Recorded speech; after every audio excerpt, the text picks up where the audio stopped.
Barchaga salom dostlar. Sizlerмен sport жаңалыктары. Видеоны бастамас бұрын арнаға тіркеліп, видеоға лайк басуды ұмытпаңыздар. Промоутер Головкинге 40 жеңісі бар қарсыласты ұсынды. Golden Boy Promoters басшысы Оскар де ла Хойя орта салмақтағы WBI Super, IBF және IBO белбеулерінің иегері қазақстандық Геннадий Головкинге әлемнің бұрынғы чемпионы мексикалық Хайме Муньяны қарсылас ретінде ұсынды деп жазады. Мунья Головкинге мықты қарсылас болады деп ойлаймын.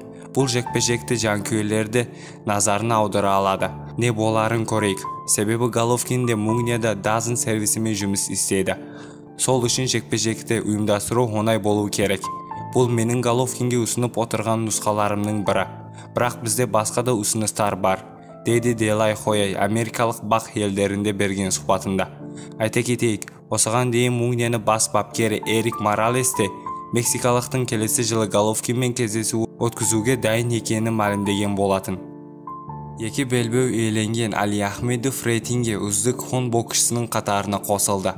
Екінші орта салмақта өнер көрсететін қазақстандық боксшы бүкіләлемдік бокс кеңесі WBS рейтингінде көтерілді деп жазады.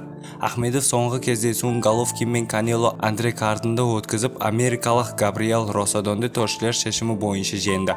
Бұл кездесуде отандасымыз WBS Silver және IBF North America белбеулері иеленді.